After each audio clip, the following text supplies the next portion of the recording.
السلام علیکم ورحمۃ اللہ وبرکاتہ۔ یہ لفظ قضائے عمری جو ہے یہ میں نے سنا آج کے آخری جمعہ ہو سکتا ہے تو ہمیں قضائے عمری ادا کرنی چاہیے۔ تو میں نے اسے آ کے سارے سرچ کیا کہ یہ قضائے عمری ہوتی کیا ہے، تو نہ تو یہ لفظ کہیں حدیث میں ہے نہ کہیں قرآن پاک میں ہے۔ یہ خود سے بنائی ہوئی کوئی نماز ہے جو شاید لوگوں کو بیوقوف بنانے کے لیے یا ان کو نمازوں سے غافل کرنے کے لیے یہ نماز ایجاد کی گئی ہے کہ آپ قضائے عمری کی 4 رکعت پڑھ لیں اور پھر آپ بے فکر ہو جائیں کہ آپ کی ساری نمازوں کی قضا جو ہے وہ ادا ہو گئی ہے۔ تو اس طرح بھلا کیسے قضائے عمری ہو سکتی ہے کہ آپ پورا سال تو نماز نہ پڑھیں، بے فکر ہو کے رہیں، اور آخری جمعے رمضان کے آخری جمعے میں آپ 4 رکعت پڑھ لیں کہ جی ہم نے جو نہیں پڑھی وہ ساری قضا ہو گئی ہیں، تو آپ ان کے برابر ہو گئے جو سارا سال نماز پڑھتے رہے۔ ایسا کچھ نہیں ہے۔ اور یہ دیکھیں میں نے یہ سرچ کیا نماز لکھ کے، اس میں ساری نماز کے بارے میں صرف یہی حکم آتا رہا ہے کہ نماز کو قائم کریں، نماز کو قائم کریں، پابندی سے نماز پڑھتے رہیں، اپنی نمازوں کا خیال رکھیں، اپنی درمیان والی نماز کا خاص خیال رکھیں۔ اس میں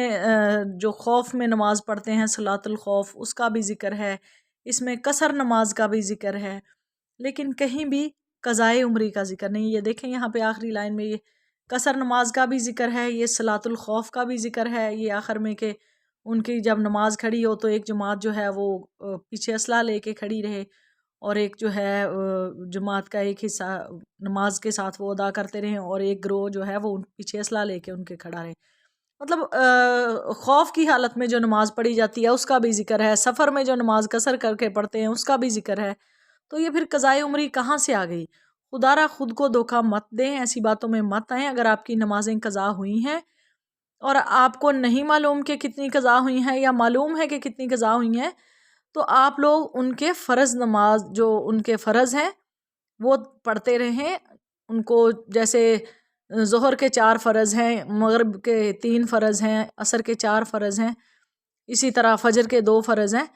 تو آپ یہ سوچ کے پڑھتے رہیں کہ میں یہ جو میری رہی ہوئی نمازیں ہیں وہ بے شک اس طرح آپ نہیں تعداد معلوم، آپ پڑھتے رہیں۔ جب 4 عصر کے پڑھنے لگیں اس کے ساتھ 4 پہلے والے کوئی پڑھ لیں جو آپ کو لگتا ہے کہ میرے قضا ہوئے ہیں، اسی طرح ظہر کے پڑھنے لگیں تو ساتھ 4 ظہر کے فرض پڑھتے جائیں۔ اگر آپ کے زیادہ ہو جاتے ہیں، فرض کریں آپ نے جتنی نمازیں چھوڑی ہوئی ہیں آپ کو یاد نہیں ہے، آپ پڑھتے رہتے ہیں، آپ کے اس سے تعداد میں زیادہ ہو جائیں گے تو اس کو آپ کو اجر ہی ملے گا نا، وہ نوافل میں شمار ہو جائیں گے۔ تو آپ اس طرح کر کے اپنی قضا جو ہے وہ پوری کریں، نہ کہ اس طرح جان چھڑائیں کہ ایک باری قضائے عمری کر لی اور پھر فری ہو گیا کہ میں نے جو پڑھنا تھا وہ پڑھ لیا، اب مجھے کسی قسم کی کوئی حاجت نہیں رہی کہ میں نمازیں پڑھوں، پورا سال سیریں کریں، گھومیں پھریں، اور اینڈ میں آپ 4 رکعتیں پڑھیں اور پھر کھڑے ہو جائیں ان کی لائن میں جو سارا سال نماز پڑھتے رہیں۔ ایسا ممکن نہیں ہے۔ اس لیے نماز قائم کریں، نماز کو اس کے وقت میں پڑھیں، جیسے نماز فرض کی گئی ہے اس کے وقت میں اس کو ادا کریں، اور اب اگر آپ کی قضا ہو چکی ہیں تو اللہ تعالیٰ سے معافی مانگیں اور ساتھ ساتھ اپنے وہ فرض پڑھتے رہیں۔ اللہ پاک قبول کرنے والا ہے اور اللہ پاک معاف کرنے والا ہے، انشاءاللہ اللہ پاک معاف کریں گے۔ لیکن ایسی دھوکے میں نہ آئیں کہ